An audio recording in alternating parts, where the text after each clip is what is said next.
Assalamualaikum warahmatullahi wabarakatuh. Selamat datang di mata kuliah Bengkel Pemrograman 1. Pada kesempatan kali ini kita akan membahas terkait mengenai bab algoritma pemrograman yang sebelumnya kita sudah membahas terkait mengenai pengenalan bahasa pemrograman. Kita akan review sedikit terkait dengan materi sebelumnya terkait mengenai apa itu bahasa pemrograman. Jadi ini sudah kita bahas. Jadi bahasa pemrograman merupakan sebuah instruksi standar untuk memerintahkan komputer agar dapat menjalankan fungsi tertentu. Jadi ingat ya, untuk belajar bahasa pemrograman itu fokus pada konsep pemrograman, jangan fokus pada bahasanya. Jadi dengan begitu kita dapat lintas platform bahasa pemrograman apa saja jika konsep pemrogramannya sudah kita kuasai. Terus yang kedua, untuk belajar bahasa pemrograman skill harus terus menerus diasah. Jadi ada pepatah bilang practice makes perfect, itu mungkin kurang tepat. Jadi yang menurut saya lebih tepat adalah perfect practice make perfect. Jadi latihan yang sempurna akan membuat menjadi sempurna. Jadi kualitas sebuah belajar itu harus lebih ditekankan dibandingkan dengan kuantitas. Kalau practice make perfect itu kan lebih banyak mencoba gitu ya untuk menjadi sempurna. Tapi lebih baik mencoba sekali dengan kualitas yang baik tapi sudah langsung sempurna. Terus yang kedua adalah bahasa pemrograman merupakan suatu himpunan dari aturan sintak dan semantik yang dipakai untuk mendefinisikan program komputer. Bahasa ini memungkinkan seorang programmer dapat menentukan secara persis data mana yang akan diolah oleh komputer, bagaimana data ini akan disimpan, diteruskan, dan jenis langkah apa secara persis yang akan diambil dalam berbagai situasi. Jadi perlu diingat, sebagai manusia kita harus melakukan pengertian. Jadi komputer itu membutuhkan sebuah kepastian, detail. Jadi komputer akan mengerti ketika perintah dari manusia 1 ditambah 1 sama dengan 2, 2 ditambah 2 itu sama dengan 4 gitu. Itu sudah pasti. Terus yang kedua adalah dalam menentukan komunikasi, komputer tidak suka dengan istilah yang setengah-setengah. Komputer tidak mengerti, harus detail. Kemudian juga yang terpenting juga adalah konsistensi dalam mengikuti aturan. Ini juga penting. Dan yang terakhir adalah kesederhanaan itu sendiri. Jadi bahasa komputer tidak kompleks, cukup sederhana, tapi gampang dipahami. Kemudian ini tingkatan bahasa pemrograman. Jadi ada bahasa tingkat tinggi, ada bahasa tingkat menengah, dan ada bahasa tingkat rendah. Bahasa pemrograman tingkat tinggi merupakan bahasa pemrograman yang hampir mendekati manusia.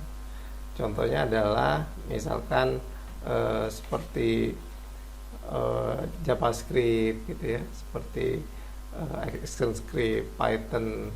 Kemudian ada bahasa tingkat menengah. Kenapa disebut tingkat menengah? Karena ya ini bahasanya dia bisa ke tingkat tinggi maupun tingkat rendah.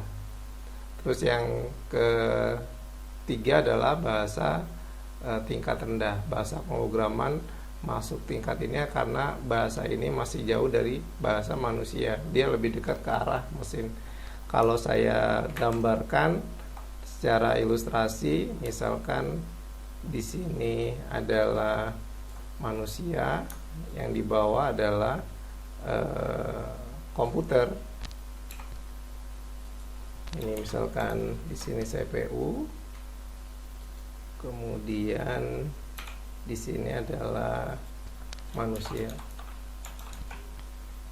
Nah, seperti ini. Jadi kalau seandainya kita tarik garis dari atas ke sini,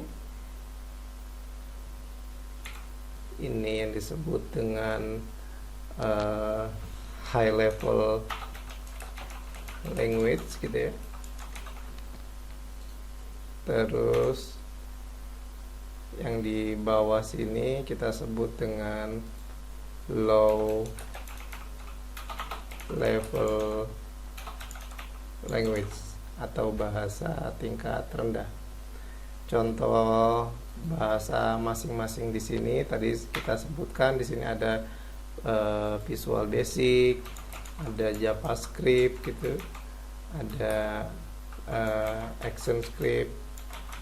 Nah, kalau ActionScript biasanya digunakan di Flash gitu ya. Terus kalau JavaScript biasanya digunakan di browser-browser. Ada lagi biasanya itu kalau untuk Microsoft Office itu kita kenal dengan VBScript. Nah, ini adalah bahasa-bahasa tingkat tinggi gitu ya. Termasuk di sana ada Python itu sendiri, Python, terus ada Ruby dan lain-lain. Sementara contoh dari tingkat menengah di sini adalah bahasa C, misalkan C++ atau C# ya. Dan yang tingkat bahasa mesin ini kita sebut dengan, contohnya adalah bahasa assembly. Nah, ini bahasa ke tingkat paling rendah disebut dengan low level language. Ini ilustrasinya, jadi semakin dia mendekati bahasa manusia kita sebut dengan high level language, sementara yang dia mendekati komputer kita sebut dengan low level language seperti itu. Jadi di antara keduanya kita sebut dengan bahasa tingkat menengah. Jadi di sini gitu ya, ini tingkat menengah. Oke, kemudian kita lanjut pembahasan kita terkait mengenai definisi algoritma. Jadi ini inti dari bab ini. Algoritma pemrograman adalah urutan langkah logis tertentu untuk memecahkan suatu masalah. Hal ini ditekankan pada urutan langkah logis, yang artinya algoritma harus mengikuti suatu urutan tertentu dan langkah-langkahnya tidak boleh diloncat. Ya, jadi dia harus persis. Terus pengertian lainnya, algoritma merupakan urutan langkah logis dalam penyelesaian masalah yang disusun secara sistematis. Jadi bahasa algoritma nanti identik dengan ini, kita beri keterangan, ada keterangan logis gitu ya. Jadi kalau logis ini kita kenal dalam bahasa Yunani yang artinya ilmu. Sementara logika itu sendiri, logika itu adalah kemampuan berpikir,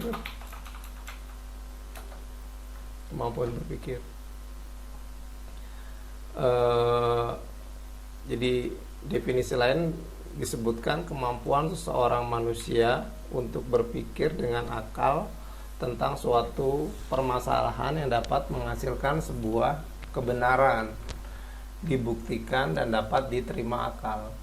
Ya, logika seringkali dihubungkan dengan kecerdasan seseorang.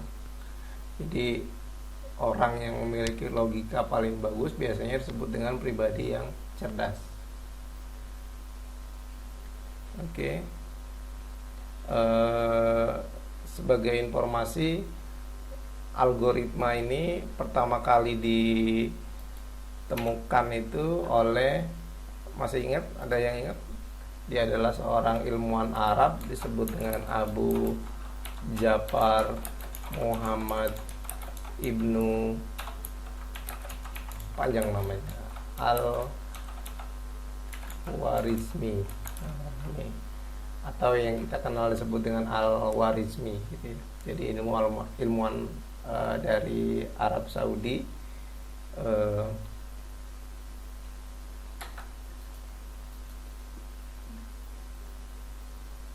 Jadi dia pertama kali menemukan algoritma dan aljabar. Jadi analogi permasalahan membuat algoritma diawali dengan adanya masalah. Kemudian membuat algoritma untuk dijadikan pedoman dalam pembuatan program. Jadi kalau seandainya ada masalah, itu harus dikonotasikan dengan diilustrasikan dengan algoritma. Jadi ada permasalahan terlebih dahulu yang pertama, kemudian yang kedua kita tulis saja. Jadi untuk mendefinisikan algoritma ini kita bagi menjadi 3.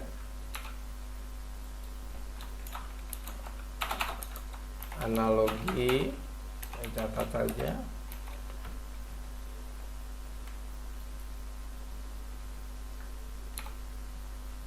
Jadi yang pertama itu adalah adanya masalah.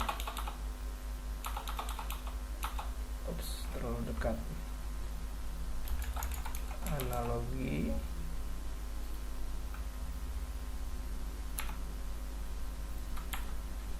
Yang satu adalah masalah. Saya tulis saja masalah. Yang kedua adalah algoritma itu sendiri. Algoritma, dan yang ketiga adalah solusi. Solusi untuk menyelesaikan sebuah permasalahan manusia yang dibantu oleh komputer. Kemudian dari pendefinisian algoritma kita berlanjut terkait mengenai proses pembuatan program. Jadi proses pembuatan program ini secara umumnya kita bagi menjadi 2 bagian. Jadi yang pertama itu adalah proses kompilasi, dan yang kedua adalah interpretasi. Jadi untuk proses kompilasi adalah semua kode sumber dibaca terlebih dahulu, dan jika tidak ada kesalahan dalam menulis program, maka kode tersebut biasanya nanti akan dibuat program executable dengan menggunakan bantuan compiler. Ini yang saya kasih garis merah. Nah, ini compiler. Kemudian program tersebut dijalankan tanpa harus memiliki compiler. Misalkan ini setelah executable ini kita kirim ke komputer lawan. Nah, yang lawan tanpa perlu compiler dia bisa membaca program yang kita buat tadi. Jadi contoh bahasa pemrograman yang sifatnya compiler itu adalah C, C++, Pascal, Assembly, dan masih banyak lainnya. Kemudian yang kedua adalah interpretasi. Jadi bahasa yang menggunakan teknik interpretasi akan membaca kode sumber per baris dan dieksekusi juga per baris. Jadi istilahnya adalah real time di sini. Jika ditemukan kesalahan dalam penulisan program, maka akan terjadi pesan error dan dihentikan pada saat itu. Jadi program ini bukan lagi membutuhkan compiler, tapi membutuhkan interpreter. Jadi pada teknik interpretasi tidak ada akan dihasilkan data yang programnya standalone.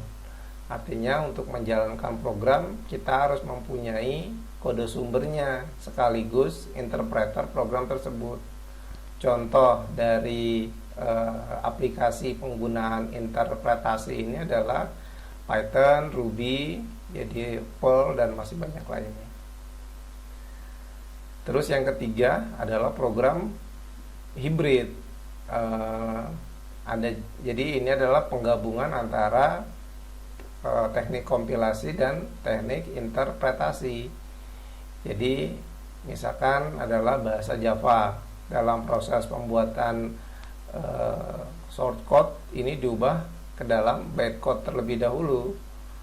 Nah, jadi di dalam Java dia tidak menghasilkan program executable, tapi dia akan menjalankan bytecode dengan menggunakan Java Runtime Environment atau JRE yang bertugas sebagai interpreter sekaligus menghasilkan program dari bytecode tersebut. Sebagai ilustrasi, saya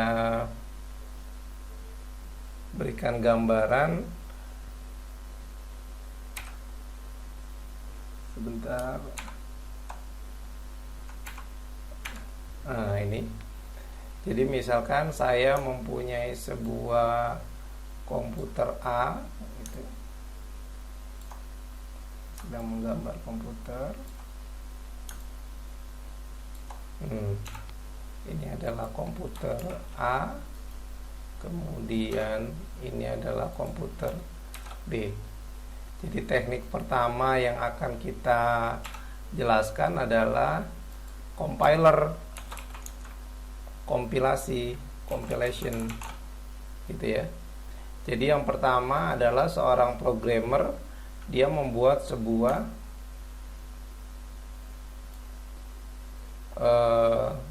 program yang kita sebut misalkan saja adalah di sini adalah source code.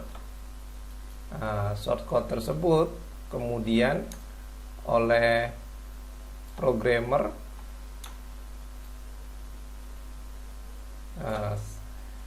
kalau compiler dia akan melakukan kompilasi. Compiler di sini dia membutuhkan compiler untuk membuat sebuah program.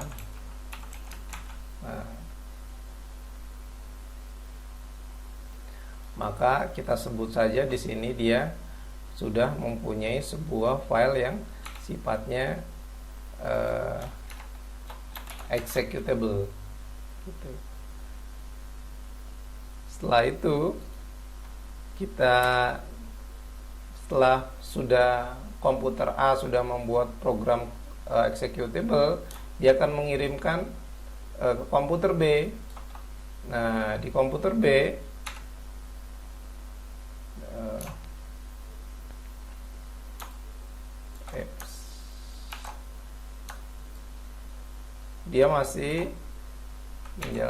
dia mendapatkan sebuah file exe dan dapat langsung dijalankan. Nah, ini cara kerja dari kompilasi. Sementara ketika kita bicara terkait mengenai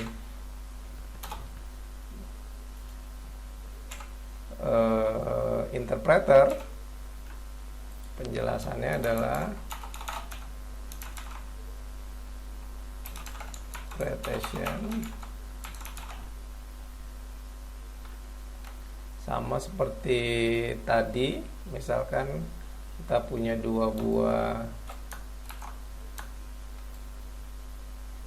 komputer A, dan di sini terdapat komputer B.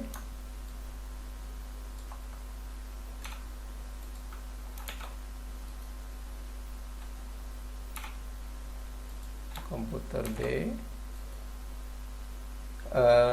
Pada proses interpretasi, komputer A memiliki sebuah shortcode, misalkan kita sebut saja di sini SC shortcode. Kemudian SC ini langsung, jadi dia tidak membutuhkan compiler, akan tetapi SC ini dikirimkan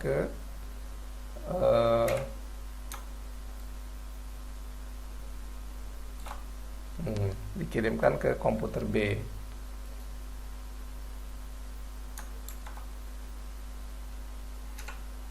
Wah, hilang. Maaf.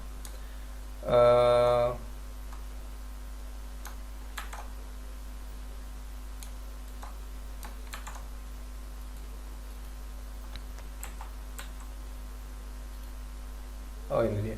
Bentar. Ya, jadi saya langsung tulis saja di sini, misalkan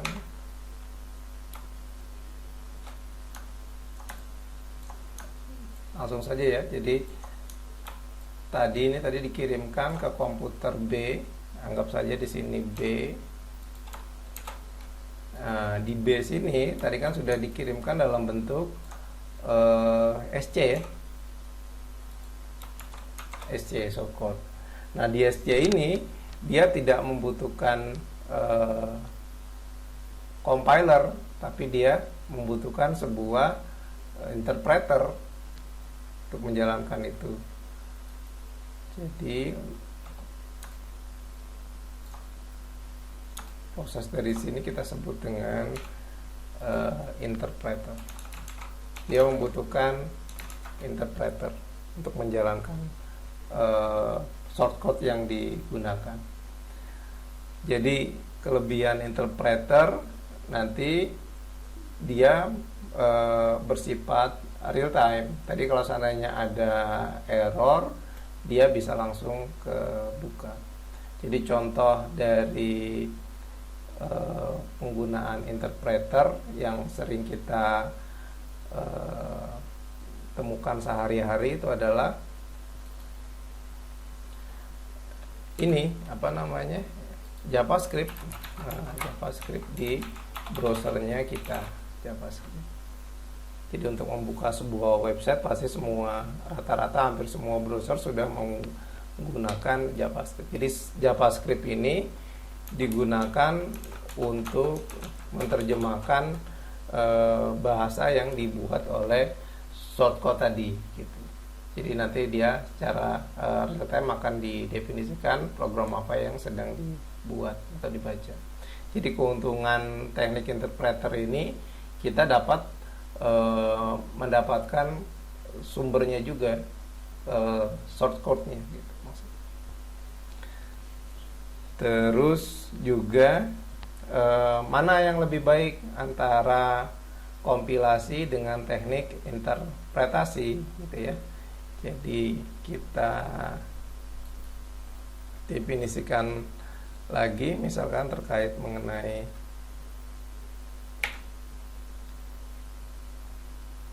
white. Nah, mana yang lebih baik pertanyaannya tadi?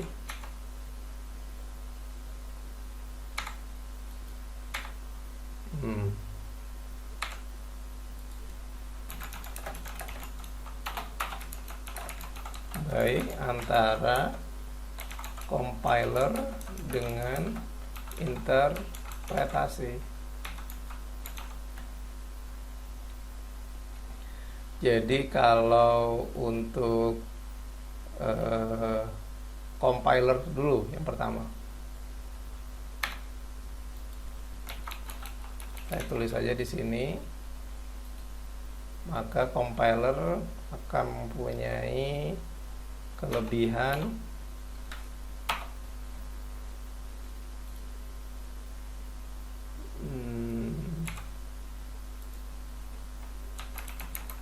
kelebihannya yaitu ya, siap untuk dijalankan ya. Tadi kan dijalankan di sistem operasi, siap untuk dijalankan. Terus yang kedua, teknik penggunaan compiler ini adalah dia lebih cepat.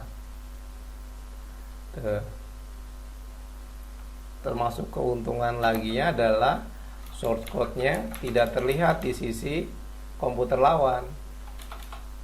Tidak terlihat. Sementara kekurangannya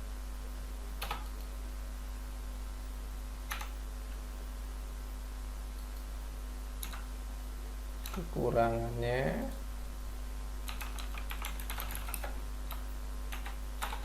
apa kira-kira? Dia tidak lintas platform.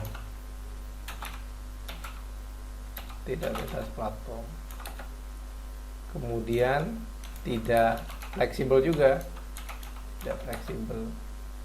Terus dia membutuhkan sebuah langkah tambahan.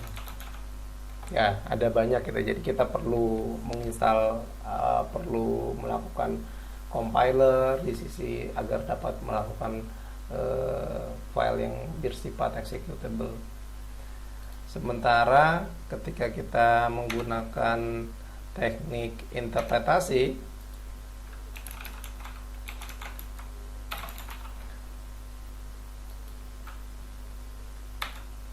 kelebihannya apa? Bisa dibantu. Jadi dia lintas platform berarti ya, mau menggunakan OS-nya Linux, mau menggunakan Windows maupun menggunakan Mac gitu ya, selama dia tadi contohnya menggunakan JavaScript ya dia bisa terbaca. Kemudian kekurangan dari ini, jadi kelebihan dari interpretasi, dia lebih fleksibel, dia gampang, terus mudah untuk diuji. Nah, ini kelebihan dari tekniknya interpretasi. Kemudian dari sisi kekurangannya,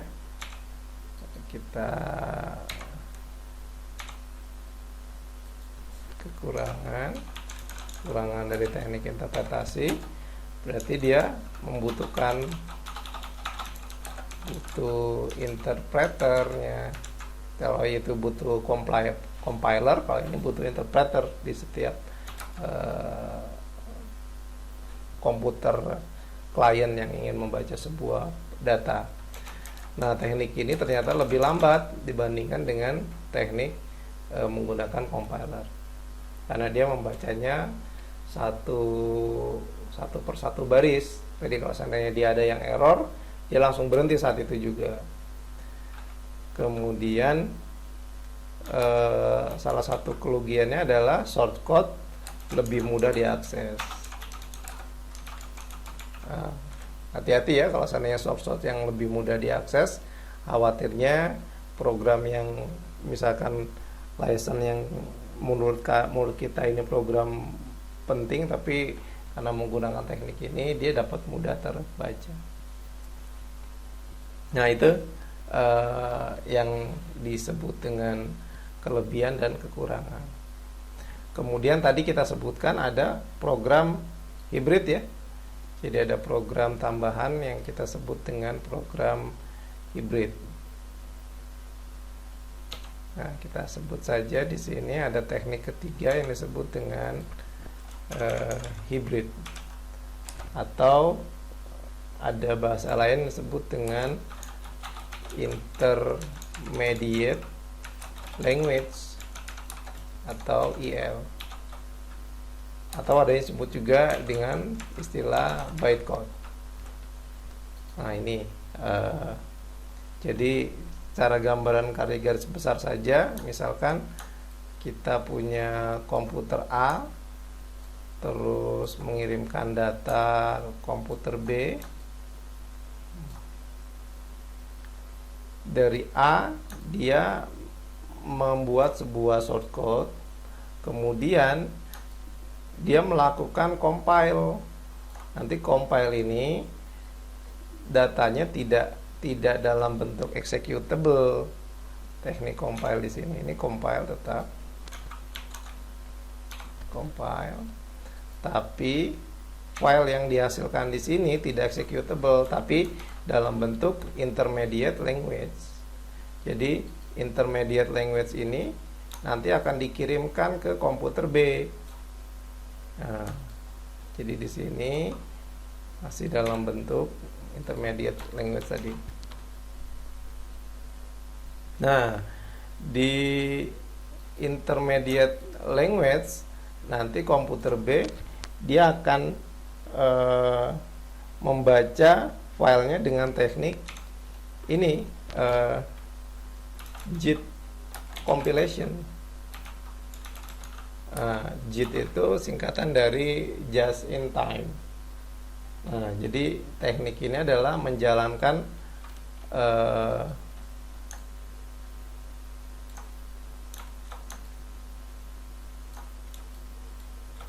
shortcode-nya itu baris per baris. Jadi sama seperti tekniknya interpreter. Kalau dia nanti ada kesalahan, dia akan error. Nah, sifat ini juga sifatnya real time juga gitu. Jadi adalah teknik yang menggunakan teknik hibrid. Kalau kita contohkan bahasa pemrograman apa saja, ketika kapan dia compiler, kapan dia interpreter, dan kapan dia hibrid. Kalau di sini kita sebutkan, kalau compiler itu contohnya tadi C, C++ gitu. Terus ada objektif C. Kemudian ada interpreter. Aduh, datanya di atas yang hilang. Interpreter contohnya adalah JavaScript sama PHP gitu. Dan yang ketiga itu adalah hybrid. Nah, hybrid ini apa contohnya? Ini ada Java, ada VB.NET, dan ada Python itu sendiri. Tekniknya Python. Oke, sekarang kita sudah bisa membedakan mana itu compiler, mana itu. Saya close ya. Nah, jadi proses pembuatan program kita sudah bisa bedakan mana itu kompilasi, mana interpretasi, dan mana itu hybrid. Jadi kalau di sini tadi istilah IL itu intermediate language itu kita sebut dengan bytecode. Nah, ini bytecode ini. Jadi untuk menjalankan programnya disebut dengan Java Runtime Environment. Ini tadi yang kita sebut dengan just in time. Jadi nanti aplikasinya tergantung dari produk apa. Jadi kalau seandainya ini menggunakan JRE gitu ya. Kalau seandainya ada nanti bahasa pemrograman Python menggunakan lain lagi. Jadi ini adalah tugasnya untuk melakukan interpreter sehingga menghasilkan program dari bytecode tersebut. Kemudian penulisan algoritma. Ini ada judul algoritma yang pertama, deklarasi, dan juga deskripsi. Ini secara umum hampir penulisan algoritma seperti ini ya. Jadi ada judulnya yang pertama, karena kalau tidak ada judul kita bingung. Ini ada program bagus tapi nggak punya judul, sama aja. Kemudian deklarasi, bagian ini mendefinisikan semua nama yang digunakan dalam program tersebut. Misalkan nama peubah, tipenya, prosedur, dan fungsi. Terus dan ada deskripsi. Jadi bagian ini berisi uraian langkah-langkah penyelesaian masalah yang ditulis dengan menggunakan notasi yang akan dijelaskan selanjutnya. Nah, ini penting juga. Kemudian ada ciri-ciri algoritma. Jadi yang ada 5. Jadi yang pertama adalah finiteness, keterbatasan. Jadi algoritma harus berakhir setelah mengerjakan sejumlah langkah proses. Jadi nggak boleh looping terus menerus gitu yang sampai akhirnya akan menguras memori komputer kita. Terus yang kedua adalah definiteness atau kepastian. Setiap langkah harus didefinisikan secara tepat dan tidak berarti ganda. Yang ketiga ada inputan, ada masukan. Algoritma memiliki 0 atau lebih data masukan.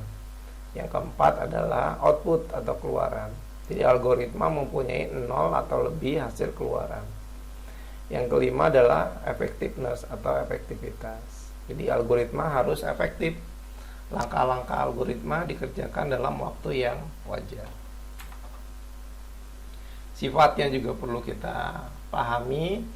Yang pertama adalah algoritma tidak menggunakan simbol dari bahasa tertentu. Jadi sifat algoritma general. Terus notasinya dapat digunakan untuk seluruh bahasa pemrograman.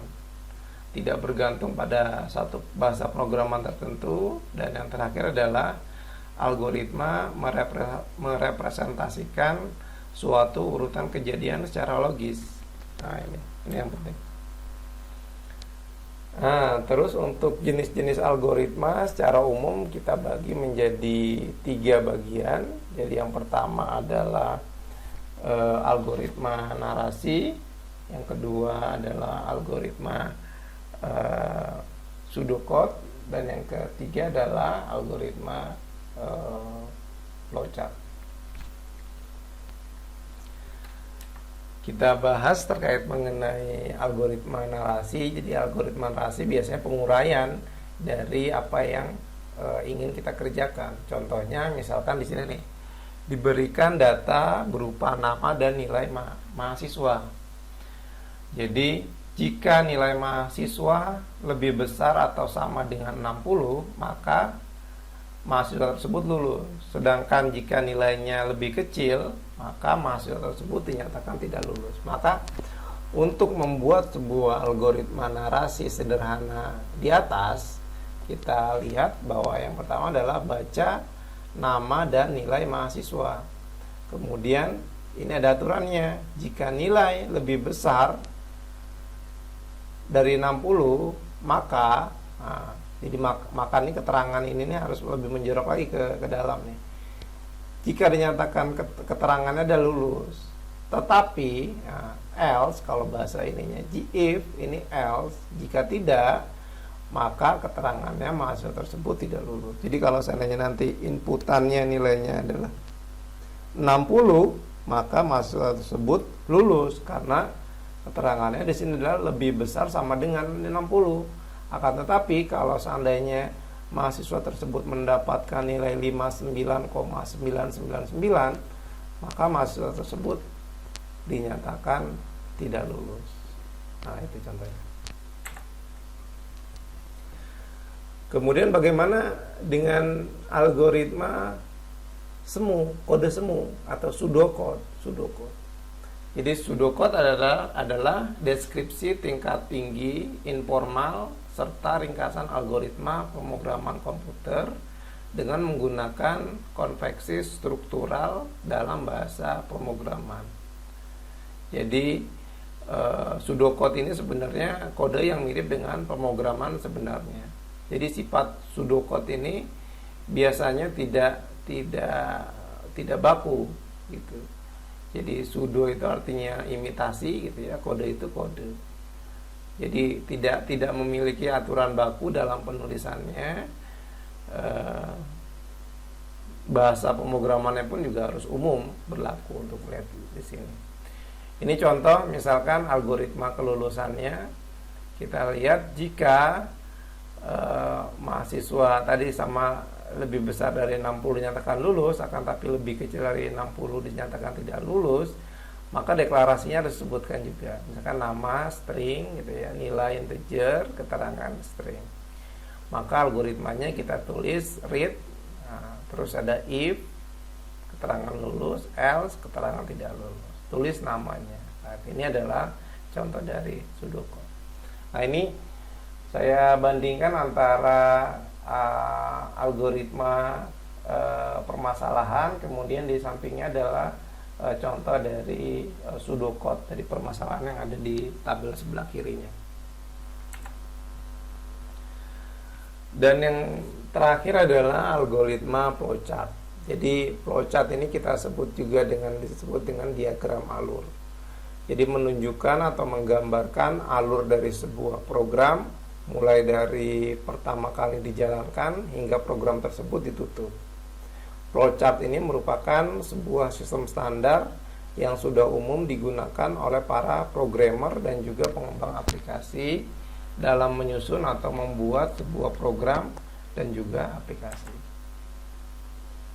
Jadi fungsi flowchart adalah untuk memastikan bahwa program yang dibuat sudah memiliki aturannya tersendiri secara dinamis. Terus untuk menguniversalkan sebuah rancangan program. Yang ketiga adalah untuk menggambarkan, menjelaskan proses yang akan terjadi pada tiap sesi di dalam sebuah program aplikasi. Yang keempat adalah pedoman dalam menyusun dan mengembangkan sebuah program atau aplikasi. Nah, ini jenis-jenis diagram alir atau flowchart banyak gitu ya. Jadi yang pertama adalah flowchart system. Flowchart system menggambarkan alur kerja suatu sistem secara keseluruhan. Jadi ini menjelaskan urutan prosedur-prosedur dalam suatu sistem. Contohnya adalah suatu pabrik, alur kerja produksi suatu barang, pembelian sebuah barang gitu ya, pencetakan barang retur dan lain sebagainya, itu dibuat dalam sebuah flowchart system. Ya, termasuk mungkin keuntungan, kerugian gitu ya, barang masuk, barang keluar. Terus yang kedua adalah contohnya adalah flowchart paperwork atau dokumen flowchart. Jadi bagian dari flowchart system namun lebih spesifik kepada manajemen dokumen, laporan, surat-surat, dan termasuk tembusannya. Nah, ini penting ini untuk seorang sekretaris gitu ya, ketika seorang atasan memberikan nota dinas kepada bawahannya, tembusannya siapa saja, itu harus dicatat dengan baik gitu. Karena ketika ada tembusan, ketika ada seorang bawahan tidak merasa dikirimi surat oleh seorang sekretaris, maka seorang sekretaris dapat melihat historinya. Oh, ternyata dokumen ini sudah diterima oleh ruangan ini dengan tanda tangan dari siapa gitu. Nah, itu disebut dengan flowchart paperwork. Ini harus baik juga. Terus yang ketiga adalah flowchart skematik atau skematik flowchart. Jadi flowchart ini lebih teknis dengan tambahan gambar-gambar teknis yang lebih detail. Nah, ini mungkin contoh ketika kita membeli sebuah rumah gitu ya. Dalam sebuah rumah nanti akan ada detail di sana, mana ruang tidur anak, mana master bedroom, mana carport, ya, mana kamar mandi dan lain sebagainya. Di situ dijelaskan, termasuk skematik ininya dijelaskan bahan bangunannya gitu ya, menggunakan keramika, menggunakan granit, menggunakan spek apa gitu, bisa dijelaskan dengan baik. Yang keempat, flowchart program, diagram alir lebih detail menggambarkan logika dari algoritma pemrograman. Kemudian yang kelima adalah flowchart proses. Jadi flowchart proses merupakan penggambaran rekayasa industri yang memecah dan menganalisis langkah-langkah selanjutnya dalam suatu prosedur atau sistem. Ya, biasanya flowchart proses ini lebih detail. Nah, setiap detailnya itu misalkan detailnya itu dari A sampai Z gitu ya. Nah, setiap dari A-nya itu dipartisi lagi. Oh, ini A ini punya flowchart sendiri, B ini punya flowchart sendiri juga, dan seterusnya. Digabungkan. Nah, ini simbol flowchart ini penting sekali ya, teman-teman kuasai. Selain untuk membuat sebuah pemrograman, biasanya nanti di akhir semester teman-teman akan menggunakan simbol flowchart ini lagi dalam membuat sebuah proyek akhir.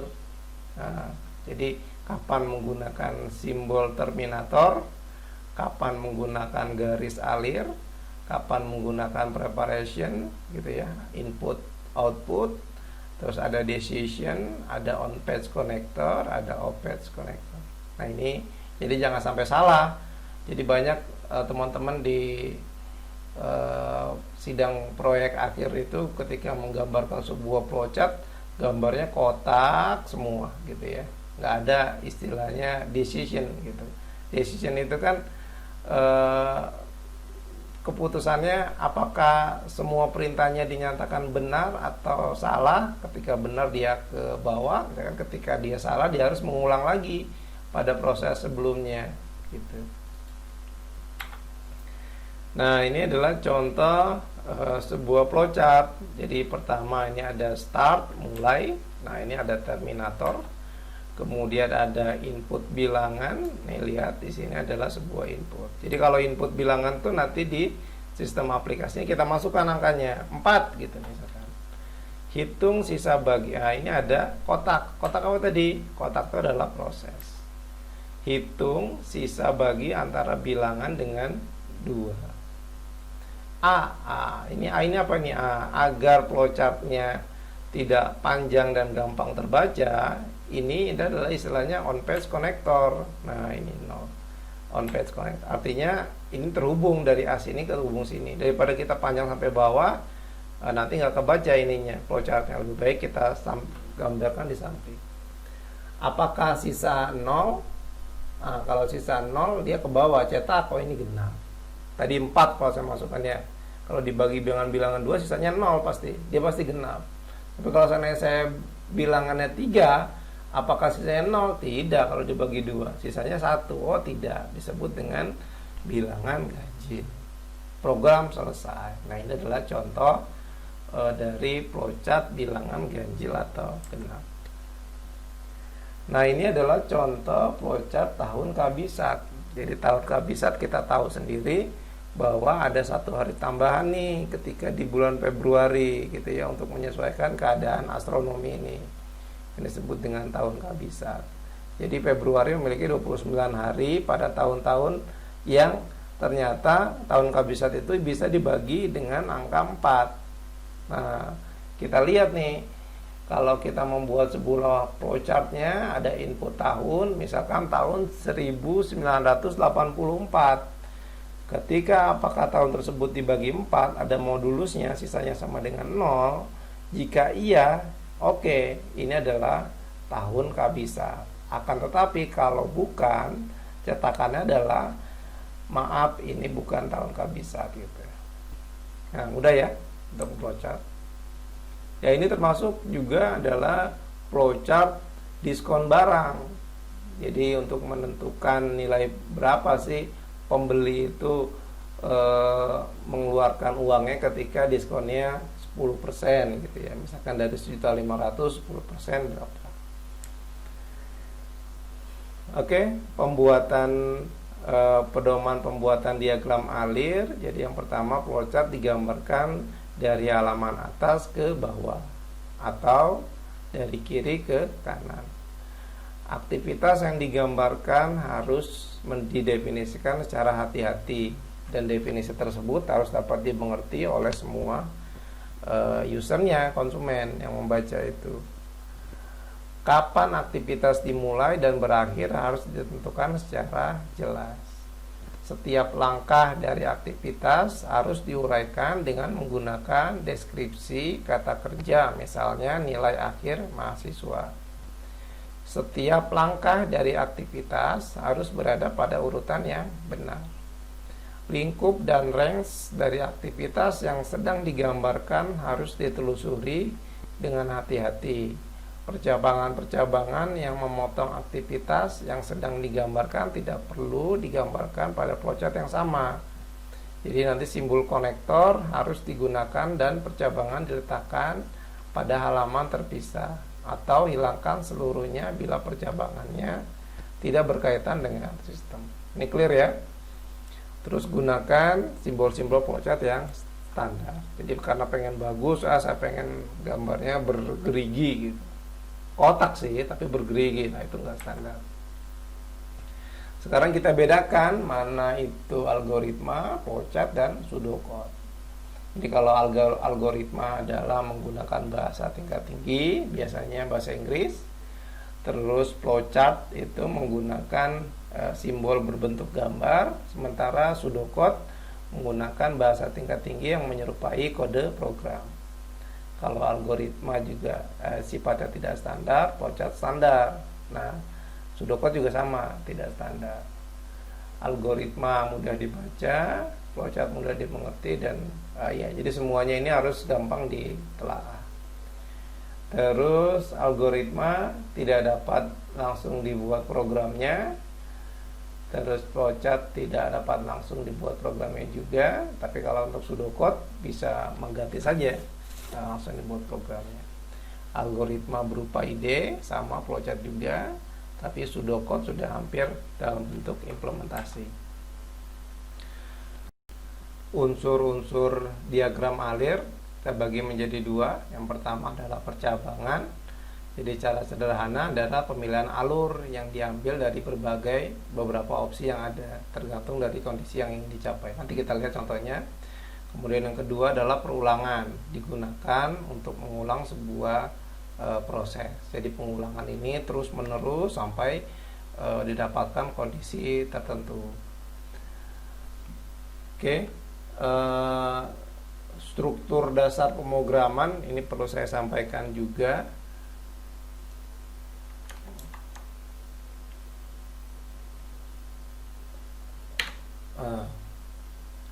Catatannya adalah catatan tambahan struktur dasar algoritma. Jadi yang pertama itu adalah runtutan sequence, runtunan atau sequence.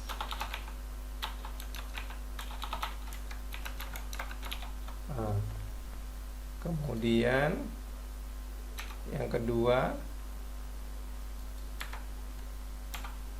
adalah selection atau pemilihan.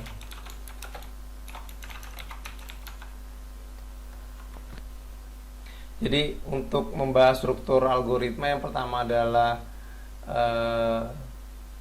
runtunan atau sequence adalah sebuah satu atau lebih instruksi. Jadi adalah sebuah runtutan terdiri dari satu atau lebih instruksi.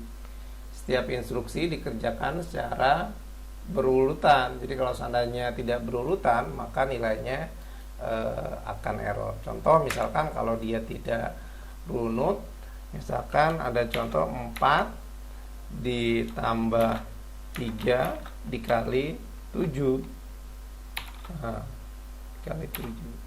Ini apakah sama dengan 4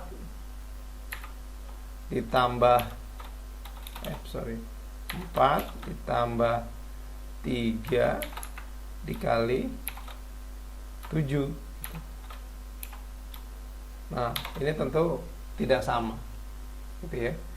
Jadi 4 tambah 3 kali 7. Jadi ini runtutan itu harus sesuai dengan bidangnya. Terus ada pemilihan atau selection, instruksi yang dikerjakan dengan kondisi tertentu. Kondisi adalah persyaratan yang dapat bernilai benar atau salah. Jadi pemilihan ini kita tentukan, oh ini benar bilangan ganjil atau bilangan genap gitu. Nah, itu yang perlu kita atur. Kemudian yang ketiga ya ini perulangan.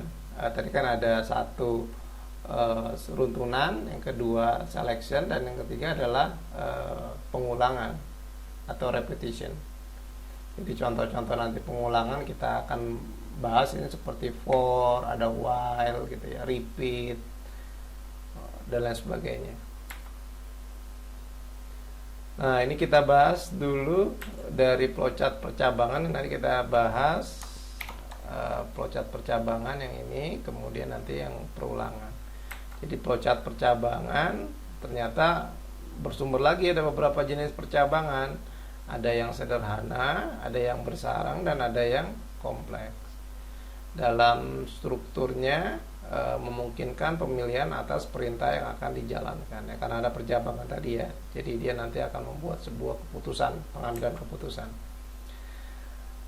Nah, ini adalah contoh percabangan sederhana. Ketika ada mulai, ada kondisi, ada perintah 1, ada perintah 2. Tadi ya, ganjil apa genap? Oh, ini ganjil, ini genap gitu, atau sebaliknya. Ini adalah contoh percabangan. Jadi nanti identik dengan gambar flowchart ini yang tadi kita sebut dengan apa, kalau yang gambar diamond ini decision ya, buat keputusan benar atau salahnya. Terus ada percabangan bersarang atau nested if gitu ya. Jadi nanti ada perintah 1, terus ada kondisi 2, dia punya perintah 2 lagi. Jadi kalau seandainya tidak, bagaimana untuk menyelesaikan sebuah itu, kasih perintah lagi. Nah, ini disebut dengan percabangan bersarang. Jadi dasar percabangan selanjutnya adalah percabangan kompleks. Jadi sebuah percabangan dapat mempunyai percabangan lainnya sehingga dibutuhkan program yang kompleks. Nah, jadi ini udah ada kondisi 1, ada kondisi 2. Jadi kalau ini benar, dia punya masuk ke kondisi kedua. Kalau di sini kondisi 1 dianggap salah, dia nanti akan masuk ke kondisi ketiga atau kondisi keempat.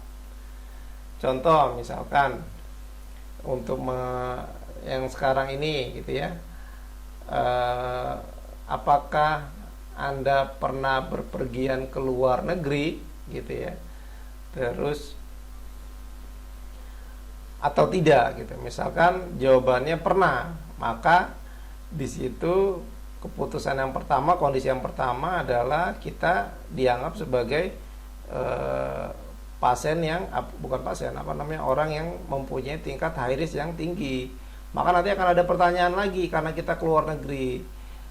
Kemana lu keluar negerinya? Oh, saya perginya ke Cina. Wah, ke Cina dia akan mempunyai kondisi yang lebih rentan lagi nilainya. Tapi kalau seandainya dia keluar negerinya ke Timur Leste gitu, wah dia ininya tingkat kerawanan kena penyakit COVID-nya rendah gitu. Nah, itu terus berulang. Nah, termasuk misalkan tadi karena dia keluar negeri nggak apa-apa. Terus ini kondisinya di mana dia nggak pergi ke luar negeri, dia masih di dalam negeri. Jadi dia tetap, tapi dia bepergian. Tapi kemana perginya? Ke Jakarta. Wah, Jakarta salah satu termasuk yang dari sisi distribusi tabel ininya cukup tinggi juga ya, penyebaran COVID-nya ya. Nah, itu nanti definisikan lagi. Oh, Jakarta termasuk yang tinggi. Masukkan lagi perintah. Apakah Anda mempunyai demam selama 3 hari ini? Jika iya, ada perintah lagi. Apakah demamnya sesak napas? Jika tidak, selesai. Tapi tetap dia mempunyai nilai ini ya, nilai historis bahwa dia pernah melakukan perjalanan. Tapi perintah tersebut selalu terus mempunyai pertanyaan-pertanyaan. Tapi kalau seandainya dia tidak ke Jakarta, dia tidak pergi ke luar negeri, dia tidak pergi ke Jakarta, dia hanya di Bandung di rumah selama 5 bulan berturut-turut, bisa jadi langsung selesai pertanyaannya. Tidak perlu lagi ada perintah-perintah pertanyaan selanjutnya, karena dia ngapain ditanyain, orang dia nggak ngapa-ngapain di rumah gitu ya. Nah, itu. Jadi ini contoh sintaks pencabangan ya, dasar sintaknya adalah if else ya, atau bahasa C, ada bahasa disebut dengan case atau of, dan switch dalam bahasa C. Kemudian ada dalam bentuk perulangan atau pengulangan. Ada perulangan iteratif dan ada perulangan rekursif. Jadi iteratif merupakan struktur kontrol perulangan yang umumnya menggunakan perintah-perintah yang telah tersedia pada bahasa pemrograman. Setiap bahasa pemrograman mempunyai perintah perulangan yang berbeda-beda. Jadi ada for, ada while gitu ya, ada repeat dan lain sebagainya. Sementara rekursif adalah sebuah metode perulangan dengan menggunakan fungsi. Dalam metode ini terdapat fungsi melakukan pemanggilan dirinya sendiri, tetapi dalam fungsi tersebut juga dibutuhkan keadaan untuk menghentikan proses. Nah, ini contoh perulangan iteratif dan pengulangan rekursif.